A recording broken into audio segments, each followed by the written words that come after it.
Merci beaucoup de m'avoir invitée. C'est vrai que j'imagine que la plupart d'entre vous, vous avez plein de questions et certainement vous êtes à des stades différents.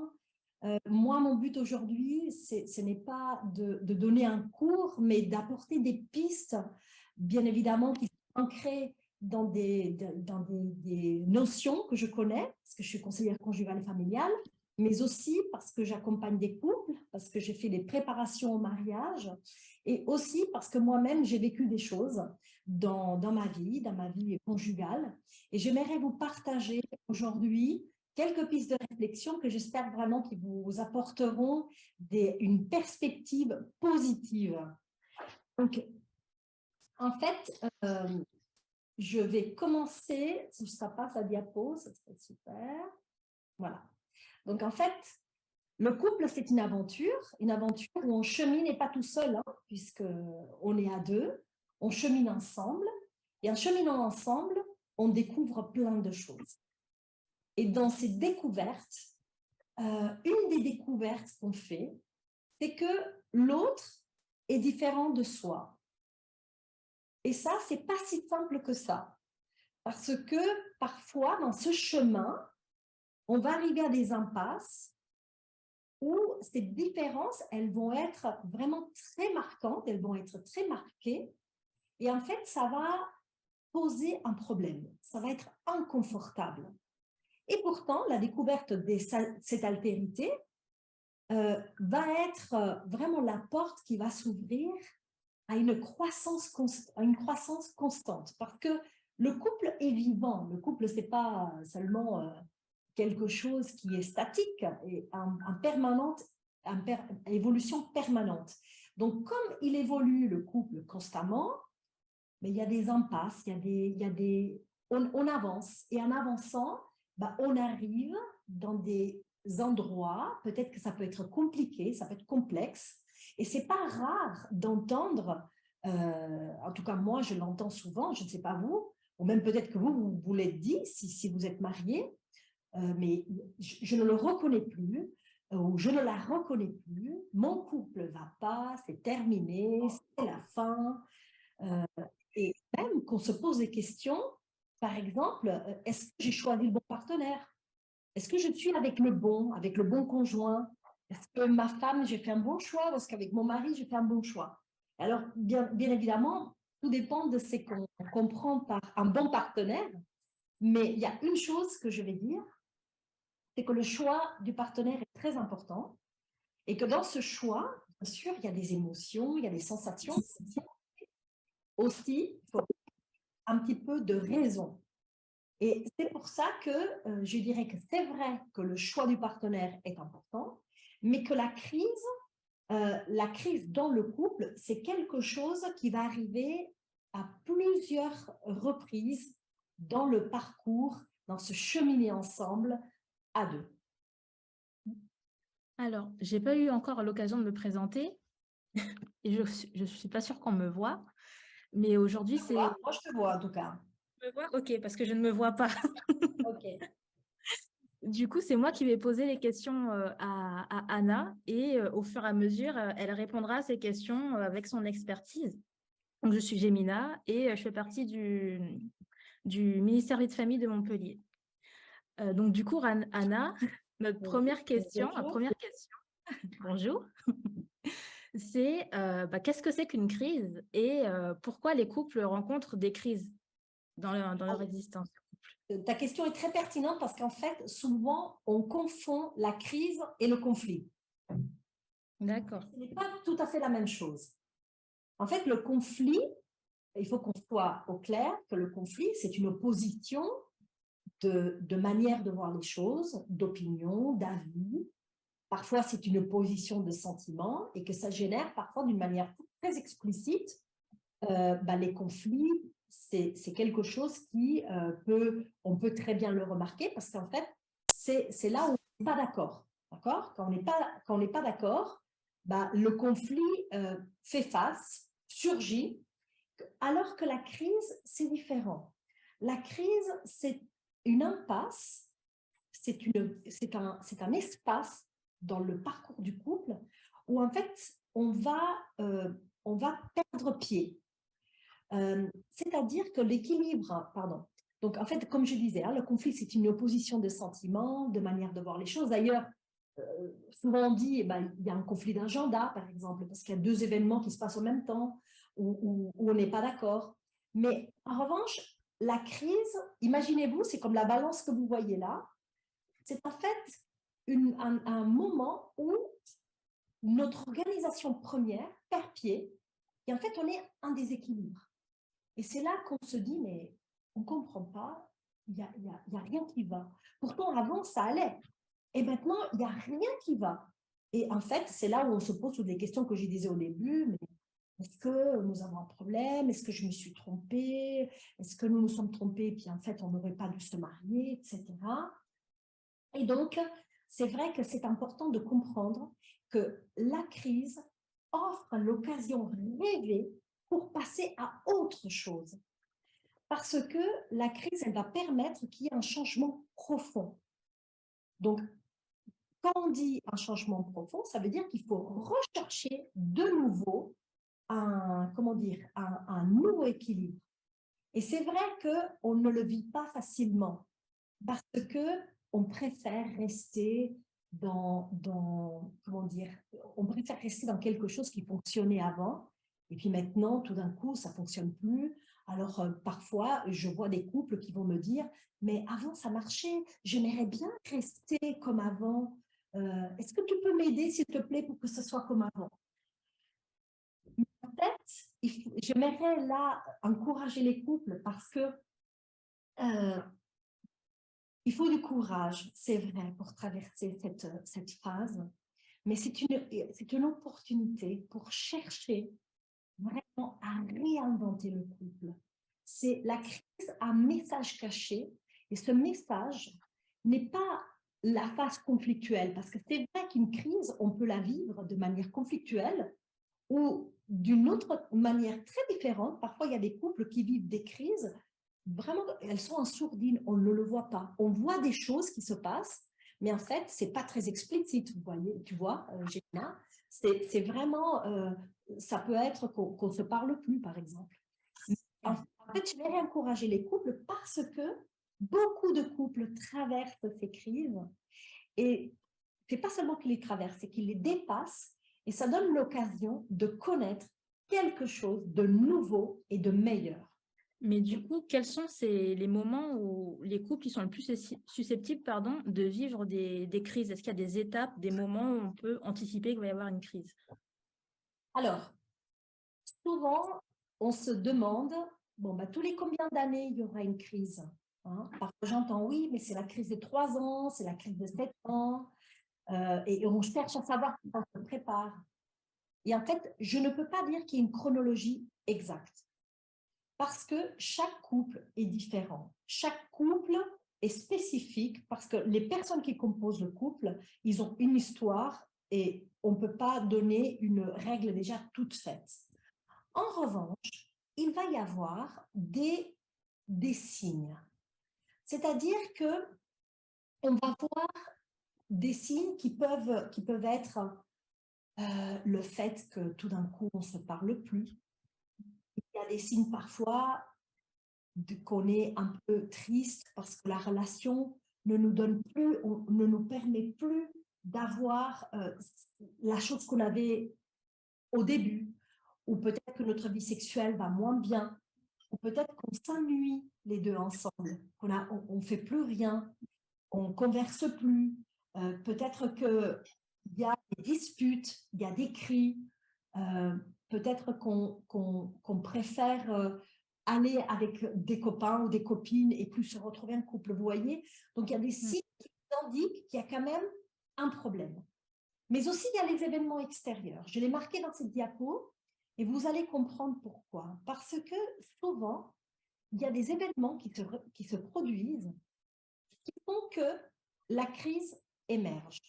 Alors, ça peut être la naissance d'un enfant, ça peut être la perte d'un emploi, ça peut être la maladie, ça peut être un enfant qui entre dans l'adolescence, ça peut être un changement de vie professionnelle. Il peut y avoir plein d'événements qui font que la crise émerge. En fait, tous ces événements-là, ce sont des symptômes qui font que, permettent en fait que déjà des difficultés qui étaient existantes émergent. Mais ce qu'il faut savoir, c'est qu'en fait, c'est vraiment une désorganisation de ce qu'on vivait. Et ça, on peut le palper, on peut le voir, on peut le remarquer. Et en fait, il faut comprendre aussi qu'il y a un temps, il y a un kairos, il y a un temps pour toute chose. Hein. Et en fait, c'est un temps qui va de pair avec la croissance du couple. Je ne sais pas si j'ai répondu à ta question. Si. OK. Donc, en fait, c'est vrai que dans tous ces signes, dans ces crises, on va voir qu'il y a une évolution du couple qui va nous permettre de comprendre les crises, comment elles vont surgir, peut-être un couple différemment d'un autre. Mais avant ça, il faut comprendre que quand on fait couple, il y a une naissance.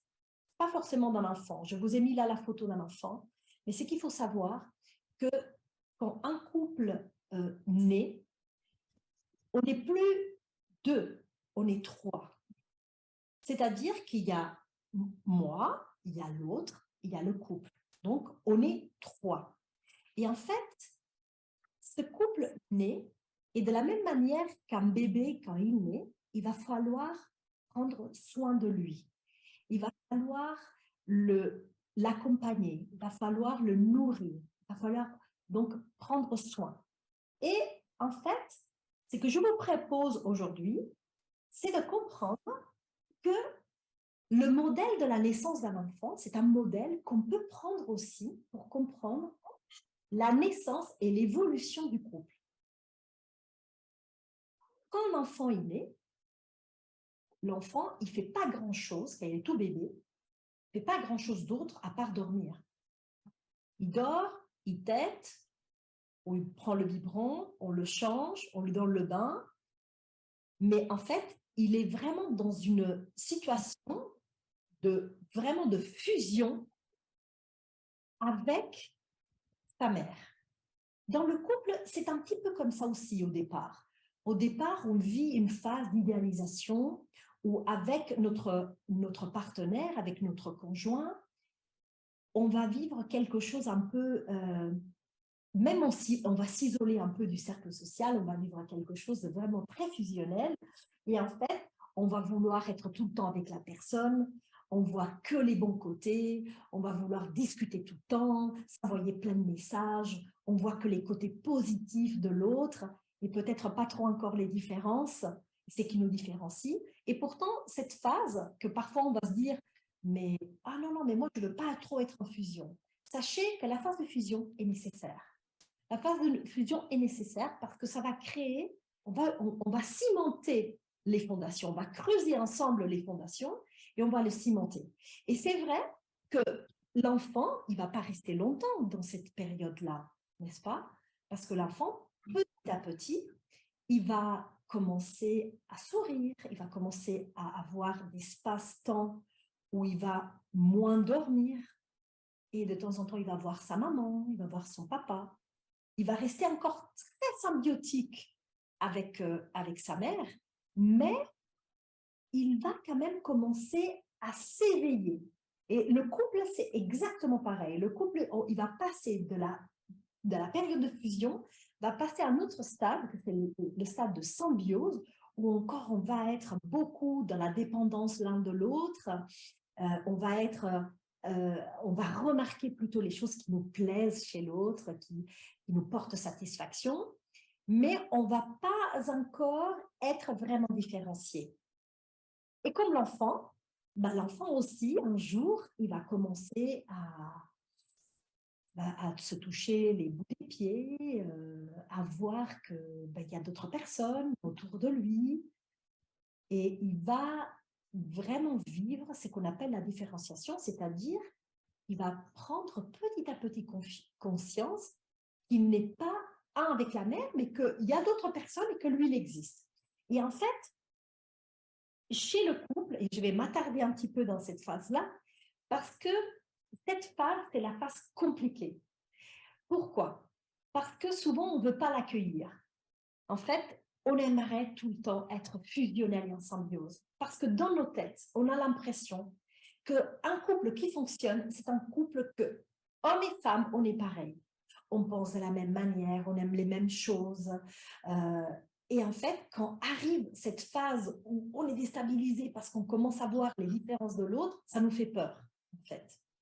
Et pourtant, il faut savoir que si, depuis la naissance du couple, la construction a déjà commencé, il faut savoir que dans la période de la différenciation, si on arrive vraiment à l'accueillir et si on arrive vraiment à faire quelque chose, c'est là qu'on va commencer à construire les murs de notre construction. C'est pas facile. Et je sais qu'il faut du courage, ça peut nous faire peur. On aura l'impression de dire, mais c'est qui celui-là avec qui je me suis mariée? Parce que vraiment, mais je ne savais pas qu'il était comme ça. Ce qui se passe aussi, c'est que c'est pendant cette période-là qu'on voit les défaillances de l'autre. Et souvent, on veut se voiler la face, mais c'est là aussi qu'on apprend à découvrir. Parce qu'on voit aussi que nous, on est peut-être différents et qu'aussi on a des défaillances. Vous voyez, il y a tout un travail de deuil qui va commencer parce que ce qu'on a vécu avant va se métamorphoser. Et il va se métamorphoser grâce à la différenciation.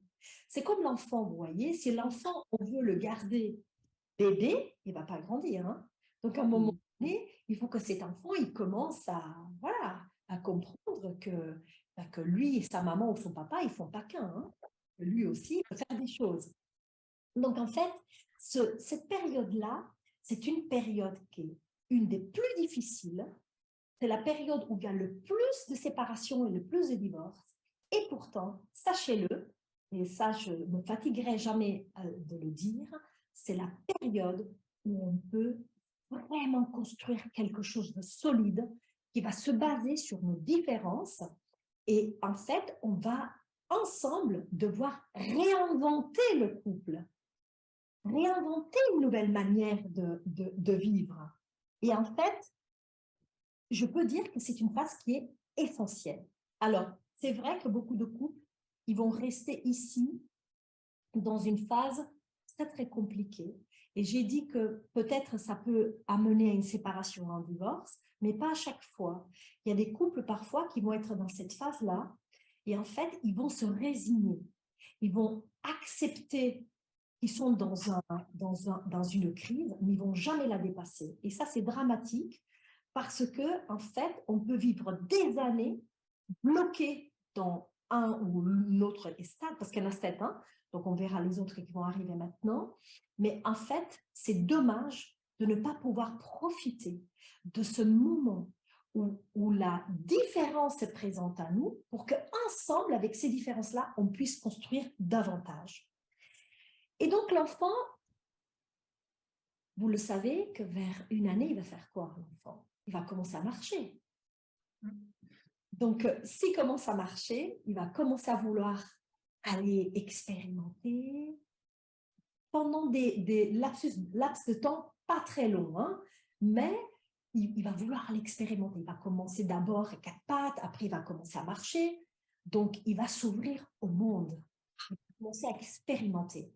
Et dans le couple, ça va se passer un petit peu pareil, c'est-à-dire que le couple va s'investir dans la carrière professionnelle, dans les activités, en dehors du couple aussi. Peut-être que c'est aussi la phase où on va décider d'avoir des enfants. Donc, c'est une phase qui est un tout petit peu dangereuse pour une chose. Il y a un élément qu'il faut tenir compte, c'est que quand on est dans la phase d'expérimentation, il ne faut pas que l'expérience aille trop loin. Je pense au fait d'expérimenter d'autres relations. Il faut toujours sur la base que nous sommes dans une relation fidèle et qu'on s'est engagé. Donc, c'est avec aussi notre conjoint qu'on va vivre cette phase. Donc, en fait, c'est important de veiller à entretenir entretenir, à prendre soin du lien pendant la phase d'expérimentation. Et qu'est-ce qui se passe après pour l'enfant?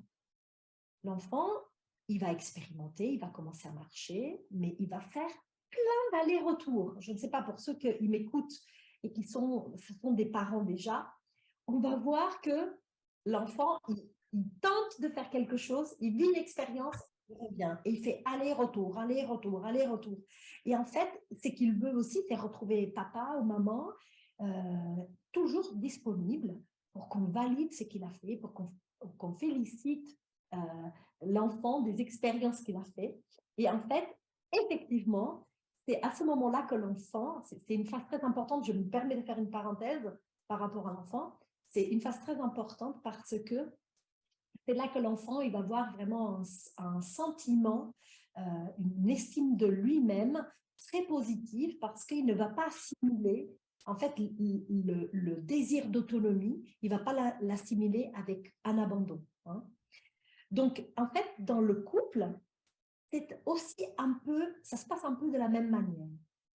C'est qu'on va vivre des phases d'expérimentation, mais si on prend le couple dans sa globalité chronologique, c'est-à-dire tout au long des années de la construction de couple, on va voir qu'il y a une phase où peut-être que les enfants, ils sont déjà grands, ils ont déjà pris leur indépendance, et le couple, de nouveau, vit des crises, comme par exemple le sentiment du nid vide, où de nouveau, ils sont en crise et ils cherchent à se rapprocher.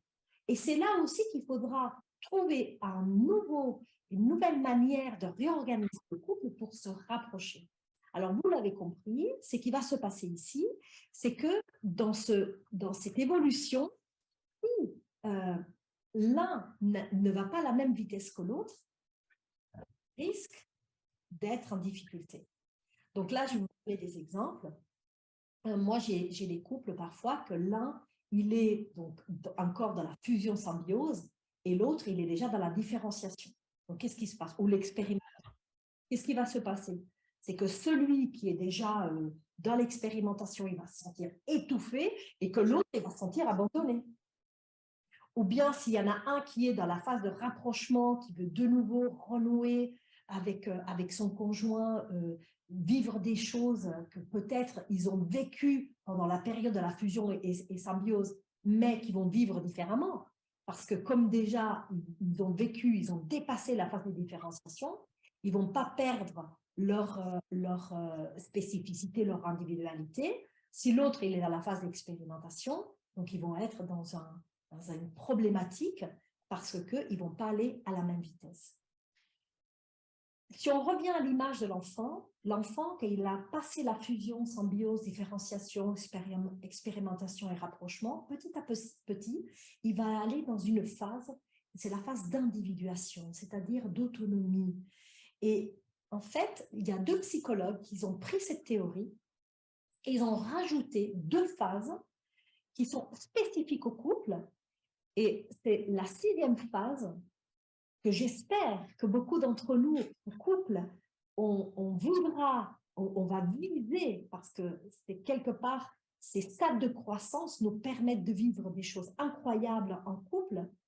C'est la 6e phase, c'est la phase d'interdépendance. Et la phase d'interdépendance, c'est une phase où il va y avoir une dépendance, c'est-à-dire qu'on va mettre au service du couple des atouts que nous avons, des compétences, aussi des capacités et des qualités, sans perdre quand même notre individualité. Le couple va être mûr à ce stade-là. Ils vont comprendre que les différences, c'est une force. On ne va pas utiliser les différences pour se blâmer, pour se faire du mal, pour se blesser. Au contraire, on va les mettre au service de la croissance du couple. Et en fait, chacun des deux va assumer et avoir pleinement la responsabilité de ses pensées, de sa manière de faire. Nous savons pourquoi nous sommes ensemble. Nous reconnaissons nos qualités et nos défauts. Nous reconnaissons aussi les qualités et les défauts de l'autre. Mais ça ne va pas créer forcément des conflits. D'accord? Et la 7e phase, c'est la synergie. Donc, la synergie, c'est vraiment cette phase où le couple va mettre ensemble tout son potentiel, toute la croissance qu'ils ont vécue au profit d'une cause. C'est-à-dire que c'est ensemble développer un grand potentiel créatif, vous voyez. C'est vraiment, on sait maintenant là que le couple, c'est un lieu, c'est un camp de base, c'est un lieu où je peux aussi me ressourcer et en même temps, je peux m'investir ailleurs, mais ensemble, on va pouvoir faire des grandes choses. Donc voilà un peu les stades de croissance qui vont faire que on peut déjà visualiser un petit peu un chemin, un cheminement à deux, mais que, comme je vous ai dit tout à l'heure, pour passer d'un stade à l'autre, il va y avoir forcément une porte qui se ferme avant que la prochaine porte s'ouvre. Et ça, c'est très inconfortable parce que ça nous met comme dans un stade, vous voyez. C'est-à-dire qu'il y a une porte qui va se fermer, on va être dans un lieu clos, parfois pas très facile, pas très confortable, et on ne sait pas à la porte quand est-ce qu'elle va s'ouvrir, celle d'après. Donc, il y a tout un travail à faire. Mais ce qu'il faut, à mon sens, retenir dans cette théorie de la croissance du couple, c'est que la crise va nous permettre, va nous donner accès à un stade de croissance encore plus grand, encore plus, qui va nous donner l'occasion de vivre des choses incroyables. Est-ce que c'est possible, admettons, arriver qu'on dépasse un stade, qu'il y a un événement qui fasse qu'on retourne en arrière? Alors, cette question aussi, c'est très important parce que, en fait, chaque couple, comme je disais, c'est un monde, c'est un univers. Et en fait, nous pouvons vivre tout au long de l'histoire de notre couple, depuis la rencontre jusqu'à la mort. On peut vivre toutes ces phases-là et on pourrait même discerner des années précises, dire « Ah, mais tu te rappelles, ah oui, quand on s'est rencontrés, on se faisait 50 WhatsApp par jour, etc. » N'est-ce pas? Et puis, ah oui, je me rappelle que après 3 ans, c'était difficile. On a commencé à se dire qu'on ne se reconnaissait plus. Donc, en fait, dans l'histoire du couple, on peut voir aussi qu'il y a les stades on peut les discerner, qu'on peut les remarquer, mais aussi, on peut faire aussi des allers-retours. Hein. C'est-à-dire que dans une même phase, il peut y avoir aussi des phases fusionnelles, des phases aussi de symbiose et des phases d'interdépendance, par exemple. C'est le cas des couples quand ils démarrent. Il y a parfois des jeunes couples, quand je les accompagne au mariage, qu'on fait la préparation et je leur explique qu'est-ce qu'ils vont vivre s'ils ont envie de faire attention, d'être observateurs et de s'engager pleinement dans la croissance. Parfois, ils me disent, mais oui, mais nous, on est dans la fusion, mais on est déjà dans la synergie parce que on fait des choses ensemble, à l'église, on s'engage, on a des projets. Oui, ça, c'est possible de le vivre. Mais tu ne pourras pas faire l'économie d'une croissance du couple, du bébé, du nouveau-né qui va passer par ces différents stades. Je ne sais pas si j'ai répondu à ta question, Jemina. Ça va. De ce que je comprends, du coup, dans une phase, on peut en vivre, entre guillemets, une autre, mais ça n'empêche pas que pour passer d'un stade à un autre, il va y avoir crise qui va faire qu'on va changer de manière de fonctionner. Oui. Et puis, il y a quelque chose de très intéressant aussi que j'aimerais vous dire, c'est que souvent, il y a divorce, il y a séparation et divorce. Malheureusement, à mon sens, trop souvent. Et je sais de quoi je parle, malheureusement. Et en fait, on se rend compte que si les personnes ne travaillent pas ces stades-là, s'ils se remettent en couple, ils vont revivre les mêmes difficultés, ils vont revivre les mêmes impasses au même moment. S'ils se font aider et qu'ils ont un tiers qui peut parfois donner aussi une image ou une observation éclairée et objective, on se rend compte, avec l'analyse, on se rend compte qu'en fait, si on ne fait pas attention à cela, souvent, le conflit dans la crise, il va venir au même stade couple précédent. Donc, de là qu'on voit parfois des personnes qui répètent c'est-à-dire l'aventure du couple avec des personnes différentes et qui, malheureusement, ils ont le problème au même moment. Du coup, par rapport à toutes ces crises, donc tu nous expliques, enfin, ces crises, ces phases de croissance qui génèrent des crises pour passer à l'étape supérieure, quelles sont les clés justement pour pouvoir traverser ces crises quand elles arrivent, quand elles surviennent, savoir comment ne pas se décourager, ou quand dans ces moments, comme tu dis, l'un va être dans une phase et l'autre dans une autre, et que ça peut friter parce qu'on se dit, bon, moi je suis à ce stade, qu'est-ce que je fais maintenant? Oui, je comprends.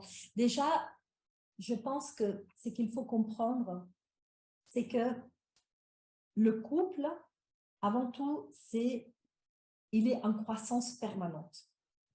C'est une évolution permanente. Et avant de te donner les pistes, que je pourrais développer après si d'autres veulent me poser des questions, c'est comme monter un escalier. On va prendre cette image-là, hein, c'est l'image que j'ai partagée. C'est comme monter dans un escalier, vous voyez là, les deux, ils mettent le même pied dans la même marche. En fait, il faut savoir déjà que peut-être on ne va pas être synchro. Déjà, c'est ça. Maintenant, c'est une difficulté quand il y en a un qui va plus vite que l'autre. Donc déjà, il faut le savoir. Déjà, c'est très important de savoir que ces crises-là, parce qu'on va passer d'une marche à l'autre, sont inhérentes à la relation, à la construction de couple. C'est vrai qu'il y a des couples qui existent et qui restent dans la première phase ou la deuxième pendant 20 ans. Et ils me disent, mais bon, ça fonctionne. Alors, je ne vais pas dire que non, parce que c'est vrai que ça fonctionne. Maintenant, ils passent à côté de quelque chose. Ils passent à côté de quelque chose parce qu'ils ne veulent pas avoir la crise. Donc, en fait, déjà, connaître que les crises existent, qu'on va monter, c'est comme un cheminement où on monte cet escalier, palier par palier, et que certains couples, ils vont prendre plus de temps que d'autres parce qu'on ne va pas être au même rythme. Déjà, ce qui va nous aider, c'est de savoir, de casser l'image que la crise, c'est négatif. La crise, elle est inconfortable, c'est douloureux. Il y a des deuils à faire et parfois, il faut dire que la crise se passe d'une manière très conflictuelle. Et c'est ça qui est compliqué. Mais il faut savoir aussi que la crise, elle ouvre une nouvelle perspective. Et la nouvelle perspective, c'est une perspective de nouveauté, de maturité dans le couple. Et plus encore, j'ai envie de vous dire. Parce que là, on parle de couple. Mais comme je vous ai dit tout à l'heure, un couple, c'est 3 personnes. D'accord? C'est moi, c'est l'autre et c'est le couple. Si le couple grandit, forcément, chacun des partenaires va être bouleversé aussi dans leur parcours, dans son développement personnel. Donc, en fait, pour moi, c'est une grâce parce que le couple, c'est un terrain de sanctification personnelle pour chacun des conjoints. Donc, pour moi, dans les pistes, hein, je vous ai détaillé 7 aussi, hein, Gémina. La deuxième, c'est s'engager. S'engager sans rompre le lien. C'est-à-dire que moi, quand j'accompagne les couples, je leur dis, avant de se marier, par exemple, je leur dis, est-ce que vous êtes prêts à mettre le divorce de côté? C'est dur de dire ça. Surtout en venant d'une personne comme moi, que même si je suis conseillère conjugale et familiale, j'ai vécu un divorce. Et je connais aussi la souffrance que cela comporte et les séquelles. Mais c'est très important dans un lien, la conjugalité, de s'engager. Quand la crise arrivera, nous ne romprons pas le lien. Et ça, c'est très difficile. Il faut qu'à 2, on s'engage à ça. Pour vivre la crise, il faut de la souplesse. Il faut savoir avoir de la patience. Parfois être un peu indulgent aussi et apprendre à se remettre en question. Parce que souvent, on entend quoi? On entend, mais c'est l'autre. C'est la faute à elle ou à lui, mais t'as vu ce qu'il a fait, t'as vu ce qu'elle a fait, mais c'est incroyable, je ne croyais pas capable de faire ça. Mais et toi? quelle est ta partie de responsabilité? Mais pour te remettre en question, il faut apprendre à apprivoiser l'ambivalence. Qu'est-ce que je veux dire par là? C'est que je veux dire par là, c'est que dans chacun d'entre nous, il y a du bon et du moins bon. Mais chez l'autre, c'est exactement pareil. Donc, on n'est pas tous, comment dire ça, on n'est pas fautif à 100%. J'aime bien une expression de quelqu'un qui me disait, en fait, quand on dit, mais qui est responsable dans un conflit, dans une crise? Je crois que dans un couple, chacun a 100% de sa responsabilité. Si toi, tu as 40% et que moi, j'ai 60% de responsabilité, toi, tu auras 100% de tes 40% et moi, j'aurai 100% de mes 60%. Mais il faut apprendre à déjà se remettre en question et apprivoiser que nous aussi, hein, nous, on a du bon et du moins bon et que l'autre, c'est exactement la même chose. Pour traverser la crise, je crois que c'est aussi très important qu'on apprenne à écouter. Alors, on parle beaucoup d'écouter, communication, mais peut-être qu'on parle très peu de savoir s'écouter soi. Il y a des techniques pour apprendre à écouter les autres, mais je pense que pour écouter l'autre, il faut déjà apprendre à s'écouter soi. La communication, bien évidemment, c'est indispensable, mais quel est-il de communiquer avec soi? Est-ce qu'on peut apprendre aussi à communiquer avec soi? Qu'est-ce qu'on se dit dans la tête et qu'est-ce qu'on dit à l'autre? Et il y a quelque chose dans la communication qu'on oublie souvent, que moi je l'ai rajouté ici parce que j'aimerais qu'on discute de cela, c'est le dialogue. Pour moi, le dialogue, ce n'est pas la communication. Le dialogue, c'est un espace où on va écouter, on va communiquer, mais on va se risquer. Et on va prendre le risque que mes idées puissent être bouleversées quand j'entends l'avis de l'autre et vice-versa. C'est-à-dire que quand un couple est en dialogue, va s'écouter, va se dire des choses, mais les choses qu'on va se dire, qu'on va partager, ces partages, ces échanges, vont avoir un impact chez moi, ils vont avoir un impact chez l'autre. Donc, quelque part dans le dialogue, il y a aussi de se risquer à renoncer à une position. On croit qu'on a raison, mais peut-être que dans le dialogue, il y a quelque chose qui va changer. Parce que quand je vais entendre l'autre, quand moi je vais dire des choses et que l'autre va dire des choses, peut-être qu'il y a un positionnement, une compréhension qui va évoluer. Et je crois que le dialogue, c'est un point aussi très, très important pour traverser la crise. Et un dernier, je voudrais dire que parfois, le lien est en danger et que quand le lien est en danger, il ne faut pas hésiter à se faire aider par un professionnel. Et bien sûr, je ne l'ai pas mentionné, mais quand je parle de s'engager, je pense qu'il faut s'engager à deux, mais qu'il faut aussi s'engager en tenant compte que si on est croyant, qu'on est chrétien, dans cet engagement-là, il y a quelqu'un aussi qui s'engage, c'est Dieu. Et que dans cet engagement et dans ce lien, Dieu habite dans le lien conjugal. On le sait que Dieu est amour, donc si on croit que Dieu est amour, on croit aussi que Dieu habite dans notre amour. Est-ce que tu aurais des ressources, des livres, des choses, des supports que tu pourrais conseiller à une personne qui vit la crise dans son couple, qui aimerait pouvoir en discuter avec son conjoint ou deux conjoints, même qui ont la volonté tous les deux de pouvoir anticiper ces crises, connaître plus en détail toutes ces étapes pour pouvoir les appréhender au mieux? Oui, alors écoutez, je voudrais vraiment m'excuser parce que je n'ai pas préparé une bibliographie. D'accord. Il y a très très peu de livres qui parlent, en tout cas des livres français, qui parlent de cette évolution. C'est surtout deux psychologues américains qui ont beaucoup travaillé cette évolution du couple de croissance en se basant sur les travaux de Margaret Mahler. C'est une psychologue très connue qui a beaucoup travaillé sur l'individuation. Et aussi, je pourrais peut-être donner des ressources ultérieurement Il y a Chapman qui a écrit pas mal de livres aussi sur le couple. Mais en fait, cette théorie et cette manière de travailler avec les couples, je dois dire qu'il y a très, très, très peu de monde qui l'utilise, en fait. Voilà. D'accord. On va passer au temps des questions-réponses. Excusez-moi, j'ai une question. Bonjour. Bonjour. Oui, bonjour.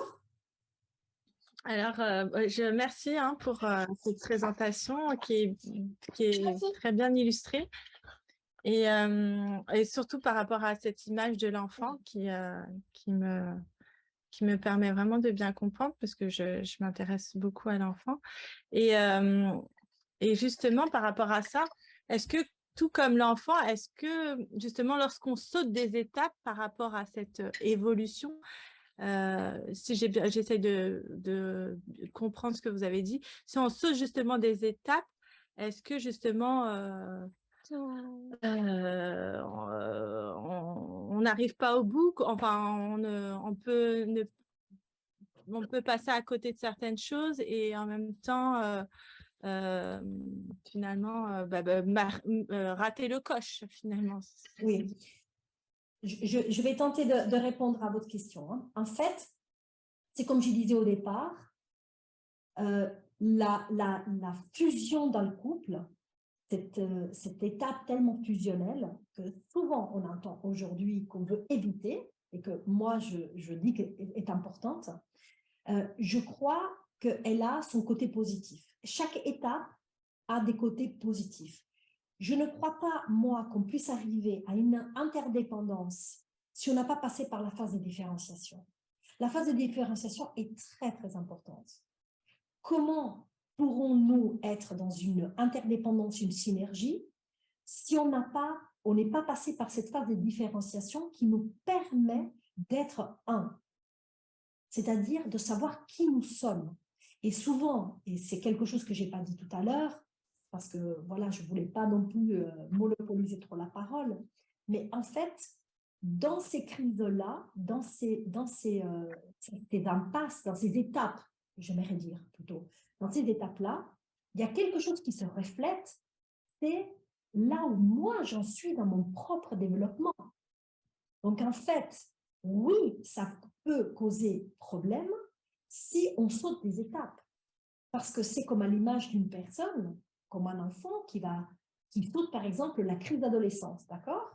La crise d'adolescence, tout le monde entend parler, tout le monde connaît à peu près ce que ça veut dire.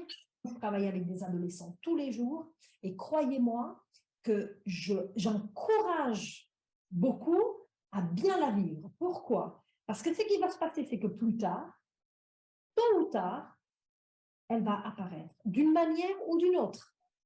Ce n'est pas nécessairement de manière conflictuelle, hein, mais je crois qu'effectivement, ces étapes, elles sont nécessaires pour pouvoir arriver à une certaine maturité dans le couple.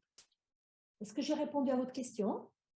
Oui, très bien, très bien. Et j'avais une autre question pour essayer après de reformuler et bien comprendre hein, autour de moi. C'est bien de partager après. Du coup, est-ce que c'est vrai, lorsqu'on est dans cette étape de différenciation, cette ouverture un peu aux autres, cet échange, on revient après dans le couple pour partager, qu'est-ce qui pourrait, selon vous, faire en sorte que, au lieu que ça soit dans un partage, on est plutôt dans chacun dans son monde, on est plutôt pour, au lieu de partager, on est plutôt dans plutôt pour accuser. Alors, moi, j'espère que j'ai bien compris la question, sinon vous me dites. Hein. En fait, ce qui est très important déjà, c'est comment le couple a commencé. Et ça, c'est quelque chose que souvent on oublie.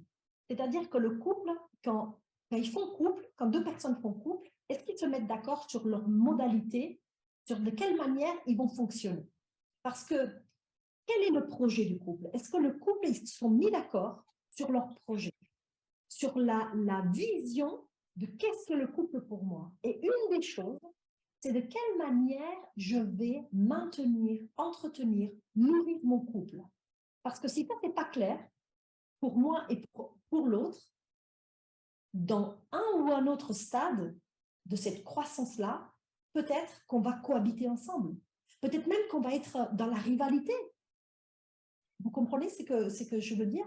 C'est qu'à un moment donné, c'est qu'on s'engage depuis le départ, on s'engage à ne pas rompre le lien, à nourrir le couple, afin que le couple soit un endroit vraiment bienfaisant et que ce soit un endroit qui ne met pas inconfortable. Bon, confortable, oui, il le sera certainement, mais on s'engage à nourrir ce lien. Et c'est ça le problème. Le problème, c'est que beaucoup de couples, et moi j'ai déjà vécu ça, hein, comme tant d'autres, où parfois on fait carrière, on travaille beaucoup, on a des activités, on a des enfants. Souvent les mamans, parfois on est tellement investi dans notre rôle de maman qu'on oublie peut-être un peu le couple, ou peut-être que c'est le mari, peut-être que c'est l'époux qui s'engage beaucoup dans sa carrière professionnelle et oublie un peu le couple. Donc en fait, pour que le rapprochement puisse se faire, il faut que déjà il y ait une initiative comment dire ça, de volonté de construction du couple constante. Ça ne se fait pas tout seul. Hein. Est-ce que j'ai répondu à cette question? Oui, très, très bien. Merci. 100%. Alors, j'ai 2 questions pour toi, Anna. Oui. Donc, la première, en quoi consiste l'expérimentation concrètement et quelle en est la limite? Y a-t-il des limites communes et d'autres qui diffèrent d'un couple à l'autre? Oui. Alors, la limite, c'est très clair pour moi. La limite, c'est le couple qui se les pose. Et encore une fois, je reviens au projet de couple. Le projet de couple doit commencer à partir de la naissance du couple. C'est-à-dire qu'on se donne des lignes directives de ce qu'on veut. C'est pour ça que c'est très important, l'écoute, la communication, le dialogue. Que voulons-nous pour notre couple? Ah ben moi, j'aimerais faire un master et après aller m'engager en Australie. Si ce n'est pas le projet du couple, il va y avoir un problème. Dans l'expérimentation, à un moment donné, si déjà il y a quelqu'un, un des deux, qui veut expérimenter en dehors du couple avec quelqu'un d'autre, une relation amoureuse, ça c'est une limite pour moi. Alors c'est une limite pour moi parce que moi, je souhaite l'exclusivité dans mon couple. C'est-à-dire qu'il faut savoir ce que nous voulons dans notre couple, un et l'autre, pas seulement un, mais se mettre d'accord pour savoir quel est le projet qu'on veut pour notre couple et quelles sont les modalités qui vont nous permettre d'atteindre ces objectifs. Alors, j'ai une autre question pour toi. Oui. Quand chacun accuse l'autre dans un couple, ils sont dans quelle phase? Quand chacun ne se sent pas satisfait de l'autre, à quelle phase donc correspond la phase où on s'accuse mutuellement, où on ne se sent pas satisfait dans son couple? Et l'infidélité, c'est dans quelle phase?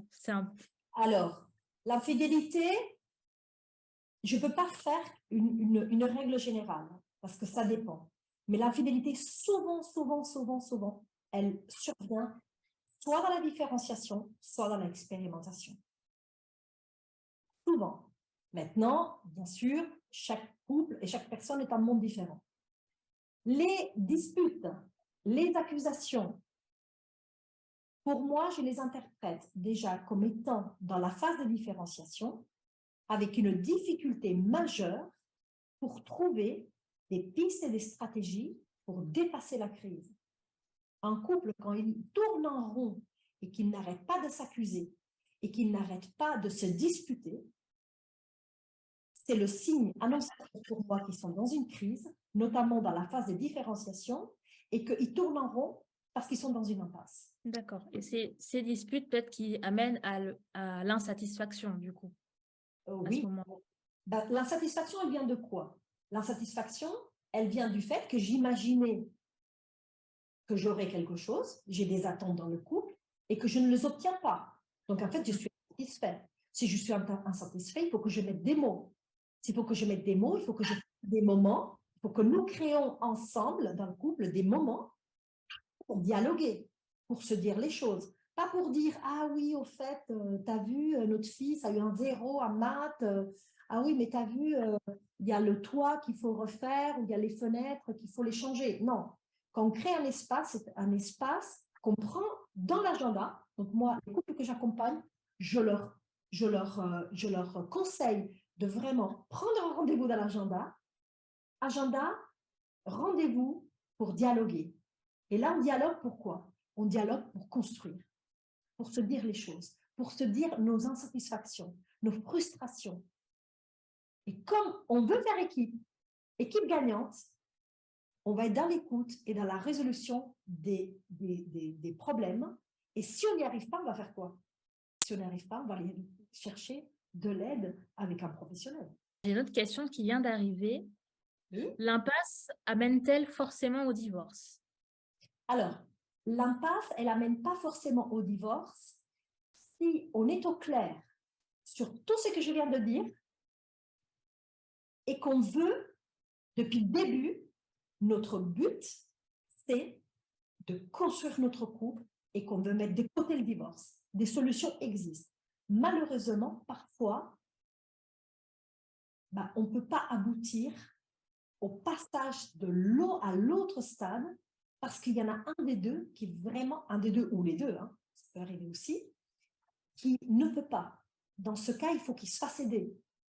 Alors, moi, je ne crois pas que le divorce est une solution, sauf dans des cas graves, dans les cas où la personne de l'un ou l'autre est en danger, ou bien les enfants. J'ai une autre question. Comment faire la différence entre la phase de différenciation et l'affrontement? Alors, l'affrontement, ce n'est pas une phase. L'affrontement, c'est une manière de vivre la différenciation. Alors, je ne sais pas ce que cette personne comprend par affrontement, j'imagine qu'il veut dire confrontation. Je crois que l'affrontement, si agressivité, violence est négative, je pense que la confrontation qui se veut dans un espace respectueux et d'amour est nécessaire dans la phase de différenciation. Encore une fois, hein, je vais vous le répéter plein de fois, mais la phase de différenciation est vitale, est essentielle. Et souvent, c'est là où il y a tous les problèmes. Parce que c'est le moment clé pour la construction de couple. Alors, une autre question. Si un des partenaires est dans la phase d'expérimentation, c'est-à-dire qu'il travaille sur sa carrière, investit dans des études, etc., et que l'autre ne veut pas bouger, c'est-à-dire rester dans son confort, que faire? Alors, encore une fois, je vais dire quel était votre projet. Quel est votre accord? C'est quoi que vous vouliez ensemble? Est-ce que vous avez discuté de ça ensemble avant d'en arriver là? C'est-à-dire que le problème, ce n'est pas d'être dans des stades différents. Le problème, c'est d'accepter qu'on monte l'escalier. Rappelez-vous de la photo que je vous ai montrée. Il y en a peut-être un qui a donné un pas, l'autre qui est encore sur la marche inférieure, mais on ne se lâche pas. Et parfois même, on peut s'attendre. Mais s'attendre, ça ne veut pas dire souffrir, ça ne veut pas dire renoncer à certaines choses. En revanche, si moi je prends des décisions pour ma carrière professionnelle, pour peut-être ma formation professionnelle, et que je n'ai pas traité cela en couple, mais que je prends la décision tout seul, pourquoi tu es en couple? Je pense qu'il y a quelque chose de très important qu'il faut qu'on se dise, c'est que le couple, quand on se met en couple, on a une idée derrière la tête. On a une représentation de la couple. Et que cette représentation-là, il faut la partager avec l'autre. Parce que peut-être on n'a pas la même représentation. Parce que peut-être on n'a pas envie de vivre les mêmes choses. Et si on s'engage dans ce cheminement ensemble, il faut qu'on arrive à un accord.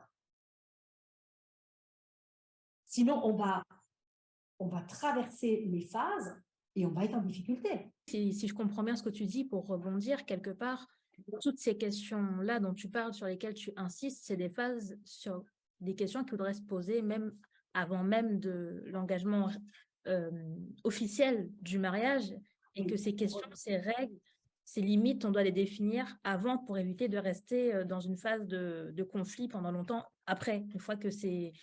Parce que s'il y a un différent qui ne matche pas, on est déjà marié, quoi. Oui, mais tu sais, Gémina, si on pouvait faire ça, tel que tu le décris, ça se saurait et il n'y aurait pas de problème. Tu comprends? Et en fait, je pense qu'il y a dans la première période, il faut mettre des fondations. Il faut mettre déjà les premières pierres. Et alors, et une des pierres, bien évidemment, hein, on n'en a pas parlé dans cet échange, il y aurait aussi la partie spirituelle, hein, mais bien évidemment, je ne l'ai pas évoqué parce que je suis restée plutôt dans l'évolution psychoaffective. Mais en fait, il y a des choses qu'on peut évoquer par rapport à notre manière de voir le couple, notre représentation du couple et nos souhaits et notre projet de vie. C'est pour ça que moi, je conseille au couple, avant de se marier, déjà de commencer à confectionner, à réaliser un projet de couple. Ceci dit, la construction de couple est quelque chose, est une dynamique qui doit être constante et tout au long de notre vie de couple. C'est pas quelque chose qu'on fait avant de se marier et après, voilà, on a tout mis en place et puis on se marie et c'est bon. Hein? Non, non, non. Le mariage, c'est un début, mais c'est un début du voyage. Mais en fait, avant d'entreprendre et de s'engager dans ce voyage-là, il faut déjà savoir où est-ce qu'on va. Après, on va faire face ensemble à toutes les étapes, à toutes les crises, ensemble. Parce que déjà, au départ, on est équipé, on sait que, OK, où est-ce qu'on va, de quelle manière on va y aller. Maintenant, on le sait tous, hein, parce que dans la vie, on ne peut pas tout mettre dans des cases. Nous sommes des humains avec des obstacles, des changements. C'est pour ça que notre projet de couple, il faut aussi qu'il soit souple, hein, que ce soit souple, flexible, mais qu'on tienne compte qu'on va vers cette étape-là, qu'on va vers ce cheminement-là. Si on s'engage dans une relation sans savoir qu'on va avoir des crises de croissance, on se voile la face et on va être en difficulté. Et moi, ce que je souhaiterais, c'est qu'avec ce que je vous transmets, nous puissions faire un travail de prévention aussi, hein, d'information et de prévention, parce que ça va arriver. Et peut-être que ça va être compliqué, et peut-être qu'il faut qu'on s'encourage, et peut-être qu'il faut qu'on s'aide. Il ne faut pas avoir honte à faire appel à un professionnel parce qu'on va se dévoiler, parce qu'on va dire des choses très intimes aussi, qu'on vit peut-être dans la sexualité, peut-être qu'on vit des choses qu'on n'est pas à l'aise, qu'on est gêné. Il ne faut pas avoir peur de ça. Il faut se faire aider. Parce que notre projet, c'est quoi? Notre projet, c'est aussi de comprendre et de vivre le couple comme un terrain de sanctification. Et c'est pas rien, c'est très, très important. J'ai une autre question, commentaire. Alors, d'après tes commentaires, je comprends qu'il y a 5% de chances qu'on recourt au divorce, car il y a toujours moyen de gérer les crises. Est-ce vrai? Quand est-ce qu'on peut dire, bon, on a tout fait, maintenant on n'a plus le choix, c'est le divorce? Alors, moi, je ne prends pas le risque de donner des pourcentages. Je ne peux pas dire les pourcentages de divorce. Aujourd'hui, vous avez qu'à voir les pourcentages de divorce, c'est énorme. D'accord? Maintenant, moi, je prêche le côté positif de la crise parce que c'est un côté qu'on ne connaît pas. On l'ignore et je trouve que, comme dit la parole de Dieu, hein, c'est mon peuple périt faute de connaissance. Il faut qu'on puisse aussi connaître des choses qui se passent réellement et qu'ensuite on puisse petit à petit apprendre à avoir des pistes pour pouvoir grandir ensemble. Alors, quand est-ce qu'on va se dire le divorce, c'est la seule solution? Moi, je ne sais pas, je ne peux pas vous donner une réponse parce que chaque couple, c'est différent.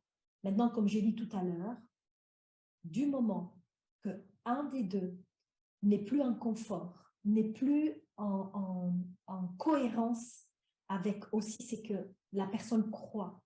Quand il y en a un des deux qui est en souffrance et que sa personne est en danger. Quand les enfants, s'il y a les enfants, sont en danger.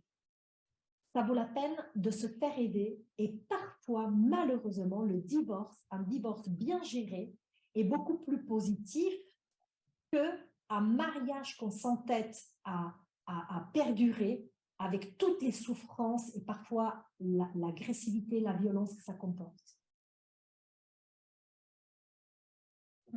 Quelque part, le nœud, c'est de se dire que quand ça ne va pas, il ne faut pas rester dans son coin et lever le tabou du fait que dans le couple parfait, ça n'existe pas et qu'il faut demander de l'aide quand on en a besoin. Oui, et puis, moi, je dirais que le couple parfait n'existe pas. Oui et non. Pour moi, le couple parfait, c'est un couple qui est suffisamment au clair sur le parcours. Et que dans tout ça, ils réussissent à vivre l'amour. Ils réussissent à vivre aussi la spontanéité.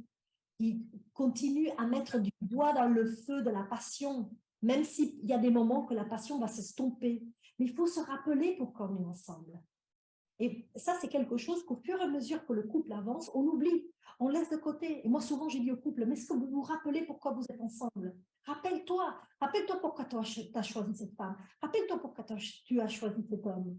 C'est très important de se rappeler de tout ça. Est-ce qu'il y a d'autres questions? Alors, j'ai une dernière question, enfin j'espère. Hein. Et du coup, qu'est-ce que vous appelez vraiment projet? Parce qu'il y a ce qu'on... Enfin, quand on fait des comment on appelle ça? Pour se préparer au mariage, comment on appelle ça déjà? La préparation au mariage. On expose différentes thématiques, différents sujets, mais bon, après, c'est des choses qu'on élabore sans trop vraiment que ça soit figé dans le temps.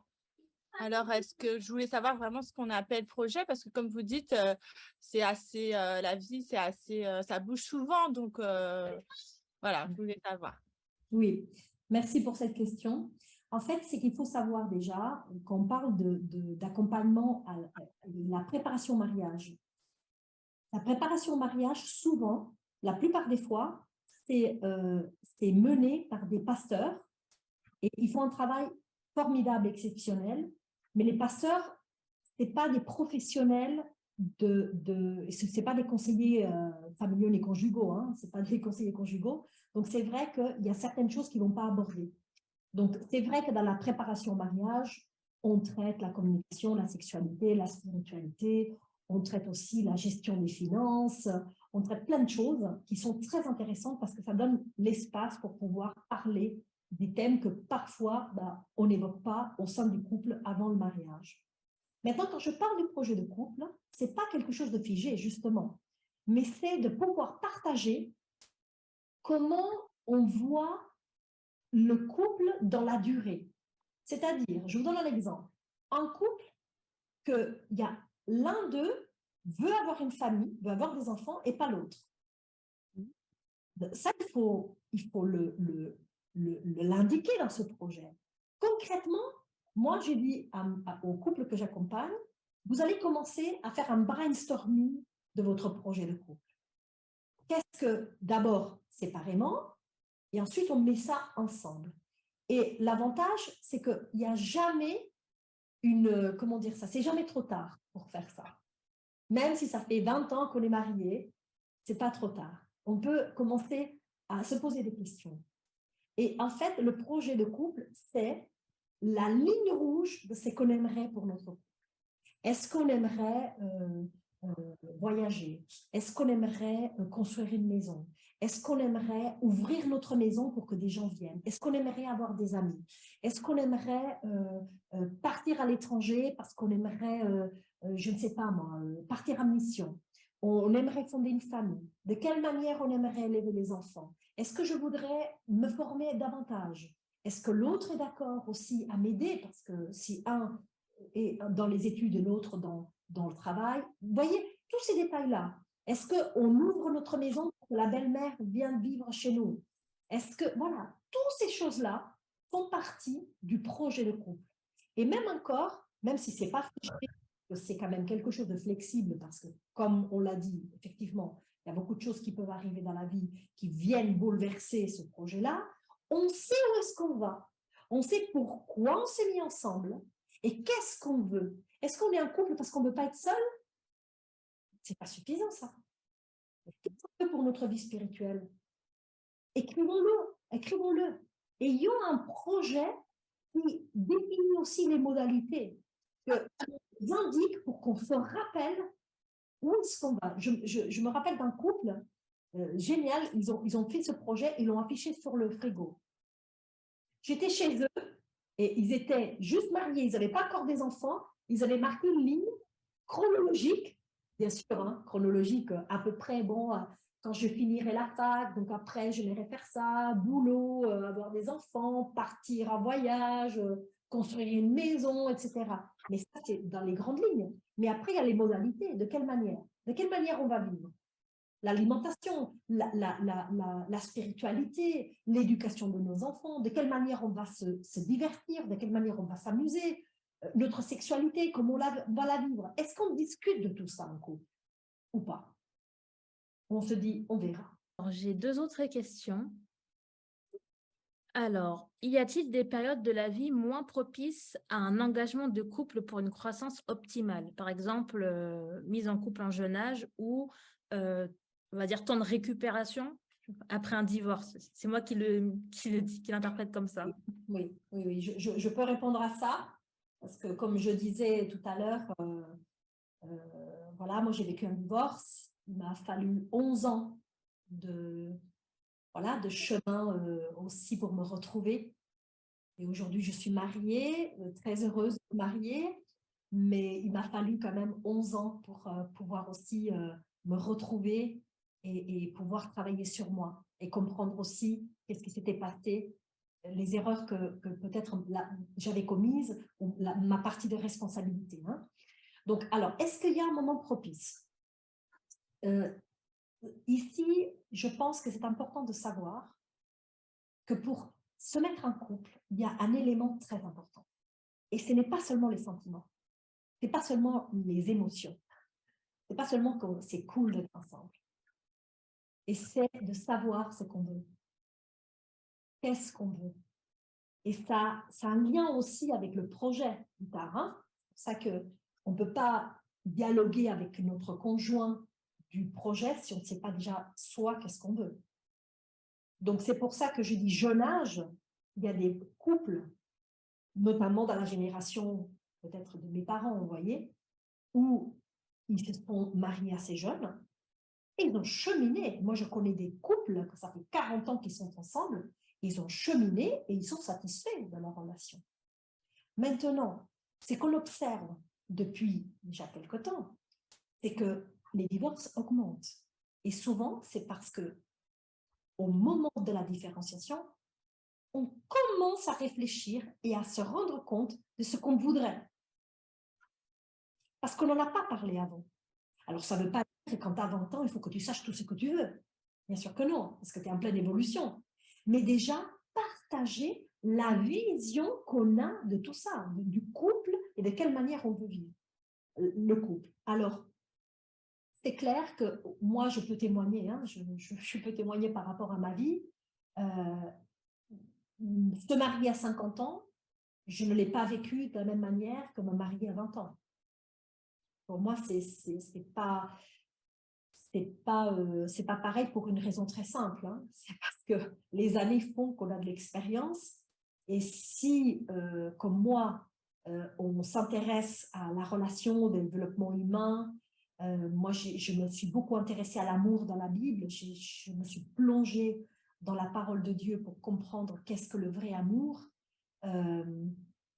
On démarre déjà avec une base qui n'est pas la même que quand on a 20 ans, hein. Sans vouloir dénigrer, hein, parce que j'encourage beaucoup aussi les jeunes, hein, mais voilà, je pense que ce n'est pas la même chose. Et qu'en fait, de pouvoir s'informer quand on est très jeune, pouvoir s'informer pour casser un peu le mythe de, voilà, on trouve le couple idéal et ça va bien depuis le départ et dès que j'ai une difficulté, c'est la fin. Pour moi, c'est très important justement pour garantir la solidité et la faisabilité de la conjugalité. J'ai une autre question. Alors, comment faire lorsqu'un conjoint a du mal à dialoguer, limite qu'on est comme confronté à un mur et que cette personne a tendance à toujours dire que c'est de sa faute? Comment faire pour aboutir à un vrai dialogue, un dialogue qui dépasse cela? Alors, il faut apprendre. Déjà, il faut le vouloir. Parce que si on ne veut pas, bah, ça ne pourra pas changer. Déjà, il faut vouloir, déjà se rendre compte qu'il n'y a pas de dialogue. Donc, si je vais pas dans l'ordre, déjà se rendre compte qu'il n'y a pas de dialogue. 2, il faut le vouloir. Et 3, il faut apprendre. Ça s'apprend. Écouter, communiquer, dialoguer, ça s'apprend. Tout le monde peut apprendre. La seule chose, c'est qu'il faut vouloir et c'est donner les moyens. Par contre, dans ta question, Gémina, il y avait, tu disais que la personne se dit, c'est de ma faute ou de la faute de l'autre? Je n'ai pas compris. De sa faute à elle, c'est ce que je comprends dans la question. Que la personne qui a du mal à dialoguer dit c'est de ma faute. Oui, d'accord. Alors, je comprends. C'est-à-dire que la personne qui a du mal à dialoguer dit que la faute, c'est de l'autre. Hein? Non, c'est la sienne, à lui-même. Ah, d'accord. Ah, ok. Ok. Ok. Alors, si la personne déjà voit qu'elle est limitée, cette personne qui est limitée, par exemple, en communication et en dialogue, c'est déjà une chose. Ça veut dire déjà qu'il est capable de se remettre en question et d'être au clair sur sa situation. Maintenant, qu'est-ce qu'on fait? Quand on a un problème, on fait quoi? C'est-à-dire qu'avec les couples, les professionnels de la conjugalité, quand on accompagne un couple, vous savez, ce qu'on fait, c'est qu'on met sur la table les problèmes. On dit, OK, maintenant tu n'arrives pas à dialoguer, qu'est-ce qu'on fait? Qu'est-ce que tu veux faire avec ça? Tu veux t'en sortir ou pas? Tu vas apprendre à dialoguer ou pas? Si tu veux apprendre, on peut te donner des pistes, on peut te donner des choses faciles qui vont t'aider à enfin apprendre à écouter, apprendre à communiquer et dialoguer. D'accord. Alors, j'ai une autre question. Est-il pertinent d'organiser des temps de couple, par exemple partir en week-end ou se faire des sorties quand on a des enfants? Ah oui, je dirais que c'est pas pertinent, c'est vital. C'est vital. Merci beaucoup pour cette question. Parce qu'en fait, quand on a des enfants, ce qui se passe souvent, c'est qu'on oublie le couple. Et rappelez-vous ce que je vous ai dit, c'est il faut, une des pistes, c'est nourrir le couple. Quand on a des enfants, bon, moi je suis maman de 3 enfants, et je peux dire que quand on vit la maternité, il y a un moment, c'est normal, hein, au départ, c'est le processus qui fait qu'on est collé au bébé, quoi. On dirait qu'avant qu'il pleure parce qu'il a faim, on sent déjà dans notre sein qu'on va donner la tétée. Vous voyez, c'est vraiment très, très fusionnel et symbiotique. Mais il ne faut pas oublier que petit à petit, rapidement, il faut penser au couple. Donc, en fait, c'est très important quand on a des enfants de créer des moments de couple, de faire regarder les enfants, de se faire aider. Et c'est pour ça que tout à l'heure, quand on m'a présenté, on parlait d'Happy Life, hein, donc ce projet que j'ai avec mon mari, de créer en fait des ateliers, des espaces pour les couples sans les enfants, afin d'avoir des temps pour eux, des temps de construction de couple. Et ça, c'est vital. Déjà, c'est prouvé que les personnes, les couples qui prennent du temps pour eux, c'est les couples qui mettent beaucoup de choses de leur côté pour faire face à toutes les crises. Alors, j'ai une autre question. Comment savoir que l'on est prêt à se remettre en couple après un divorce ou une rupture ou la rupture d'une relation qui a duré longtemps? Là aussi, donc je peux parler parce que j'ai vécu ça. Je dirais que le signe qui nous montre qu'on est prêt, c'est qu'on est à l'intérieur de nous, on est dans la sérénité, c'est-à-dire qu'on est dans la paix, il n'y a plus ou pas d'animosité et que surtout, on a tiré parti de cette expérience pour comprendre les choses. Quand cette expérience nous a aidés à comprendre aussi peut-être des moments ou des conflits intérieurs que nous avons et que ça nous a permis de nous mettre en route pour dépasser ça, pour grandir davantage. Et parfois, ça prend du temps. C'est-à-dire qu'il faut déjà faire un deuil de cette relation passée. Peut-être qu'on est en colère aussi, parce qu'il y a des choses aussi qui se sont passées qui ont été difficiles, mais que petit à petit, on est arrivé à une phase d'acceptation et aussi d'apprentissage. On tire de cette expérience vraiment une force et que petit à petit, on ressent aussi de nouveau l'envie peut-être de nous investir dans une relation. Alors, si au départ, on n'avait pas vraiment fait de projet de couple, peut-on toujours en faire un? Et comment, surtout si nos divergences d'opinion sont très fortes, liées à nos éducations différentes? Alors, ce couple-là, j'imagine qu'au départ, quand ils se sont mis ensemble, ils n'ont pas discuté de tout ça. Donc maintenant, ils sont en couple, ça fait longtemps, ils ne savent pas comment s'y prendre. Je dirais que la première chose à faire, c'est dire on s'y met. On prend l'agenda et on se dit quel moment on peut déjà commencer à dialoguer, à parler. Et l'idéal, bon, nous, on accompagne bien sûr les couples à faire tout ce travail-là, mais je peux donner quelques pistes. Le plus important déjà aussi, c'est avant de commencer, c'est d'apprendre à écouter et à dialoguer. Et si, comment dire, même s'il y a des éducations, des cultures différentes, qu'est-ce qui nous unit? De quoi a-t-on envie les deux? Parce qu'il va falloir quand même essayer de comprendre l'autre. Et ça, c'est une phase très importante. Vous savez, moi, on m'a présenté, je suis espagnole, hein, comme vous savez. Donc, vous avez entendu hein, que parfois les erreurs de grammaire, de prononciation, pardonnez-moi d'ailleurs, hein, mais moi, avec mon mari, quand on prend ces temps de couple, souvent, il me dit, mais qu'est-ce que ça veut dire pour toi ce mot en français? Parce que, tu sais, en français, moi, je comprends ça. Et parfois, on doit prendre un petit temps pour dire, mais moi, mais non, moi en Espagne, quand on dit ça, bah, je mets tel sens derrière le mot, vous voyez? Donc en fait, il faut passer du temps ensemble pour se comprendre, pour apprendre à se connaître, pour apprendre aussi à quelle signification on donne au mot. Et c'est quand on va être dans cette dynamique-là qu'on va vous allez voir, hein, ça déménage. Hein. Dès qu'on commence, ça déménage. Alors, c'est vrai que parfois on pleure, parfois c'est pas facile, parce que parfois on se dit, mais dis donc, il est comme ça, je ne savais pas, mais lui, il pense comme ça, mais mince alors, mais on est ensemble, on veut s'aimer. Alors parfois il y a des différences que ça ne sera pas possible, d'arriver à un compromis, et parfois on aura besoin d'un professionnel, d'un tiers, et il ne faut pas se priver de ça. D'après ce que vous avez vu dans votre profession, quelles sont les principales causes de crise ou de divorce? Ah, mais sans hésiter, la phase de différenciation.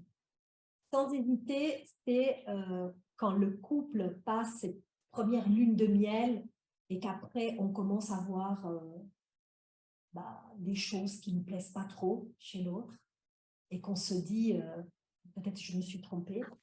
Donc, pour moi, souvent, j'ai envie de dire que la plupart des fois, c'est la phase de différenciation ou d'autres fois, c'est que la phase de différenciation a passé en sourdine, donc on ne l'a pas traité, on a gardé vraiment un rythme de croisière plutôt dans le déni de la différenciation et qu'ensuite on va chercher ailleurs. Alors, chercher ailleurs, ça ne veut pas dire forcément une autre personne. Chercher ailleurs, ça peut être aussi un investissement excessif dans le travail ou dans d'autres choses, mais tout sauf le couple. À un moment donné, le couple ne se reconnaît plus, se prend de la distance et se fragilise. Et sachez que dans les moments où le couple est fragile, parce qu'il est vulnérable, parce qu'il est en crise, c'est là que quelqu'un apparaît. Quelqu'un apparaît qui nous comprend, qui a tous les mots qu'on attend, que il me regarde comme ça fait longtemps mon mari ou ma femme ne m'a pas regardé. Et là, attention, danger. Alors, moi, j'ai une question. Tu Voilà. parlais d'Happy Life tout à l'heure. Est-ce que tu pourrais nous en dire un peu plus? Ah oui, d'accord. Très bien. Alors, Happy Life, donc, en fait, est en période de renaissance, parce que Happy Life existait déjà. Donc, c'était mon mari, ancien pasteur, et coach et conseiller, qui avait donc créé Happy Life, donc un espace pour accompagner des personnes qui se trouvent dans une impasse, pour les aider à cheminer et à se développer dans plusieurs difficultés psycho-affectives ou même des problèmes très concrets. Hein. Parfois, ça pouvait être aussi des problèmes de famille, etc. En fait, ce projet Happy Life a passé une phase, on va dire ça, est resté un petit peu en sommeil. Et puis maintenant, donc, avec mon mari, on reprend ce projet en nous basant sur toute l'expérience que nous avons, nos formations, l'expérience aussi avec les couples, Et nous sommes vraiment en train de vivre un moment de prière. Hein. On en a fait un sujet de prière parce que c'est que nous aimerions, c'est que Happy Life puisse être un atelier du couple, de la famille et aussi des adolescents. Et que ce soit un espace où on peut conseiller, former, accompagner et au travers des ateliers, on aimerait, c'est un de nos projets, c'est qu'on aimerait donc mettre en place des ateliers pour les couples, pas nécessairement avant de se marier, hein, même déjà, et surtout les couples qui sont déjà mariés, qu'à un moment donné, ils se disent, mais où est-ce que j'en suis dans la construction de couple? On ne sait plus où est-ce qu'on en est, en fait. Donc, on propose des bilans, en fait, ça permet de faire un bilan pour savoir où est-ce que le couple sont dans leur conjugalité et on les aide avec des outils à développer leur projet de couple dans plusieurs axes, que ce soit l'axe spirituel, que ce soit l'axe vraiment conjugal avec vraiment tous les aspects de la vie courante, mais aussi que ce soit la vie sexuelle, etc. Donc, Happy Life a aussi un versant qui est de conférences, de formation, d'intervention au sein des églises, mais aussi à l'extérieur, et vise ces publics-là, que ce soit des publics chrétiens ou des publics non chrétiens. D'accord, bah merci pour tes précisions. S'il y a des personnes qui sont intéressées, est-ce que on pourrait leur transférer un contact éventuellement? Oui, alors, mon contact, hein, c'est vrai que je ne l'ai pas affiché, mais s'il y a des gens qui sont intéressés, je vous autorise à donner mon numéro de téléphone portable, volontiers. D'accord, très bien. J'ai une dernière question. Alors, une personne qui me demande si vous faites des consultations en visio Oui, et des visios, pardon. oui. Consultations et visio. Alors, on fait des consultations et beaucoup de visio. Parce D'accord. qu'on a, voilà, on a des demandes qui viennent même en ce moment, on suit un couple qui est en Thaïlande. Donc, en fait, c'est vrai que la visio, la nouvelle technologie nous aide beaucoup. Et les consultations en visio, ça dépend. Soit c'est des consultations qui visent vraiment à être à l'écoute du couple et de cerner le problème et pouvoir aider. Soit ce sont des couples qui sont pas en crise, mais qui demandent qu'on les accompagne dans la construction du couple, marié ou pas marié, hein, que ce soit avant le mariage ou après mariage.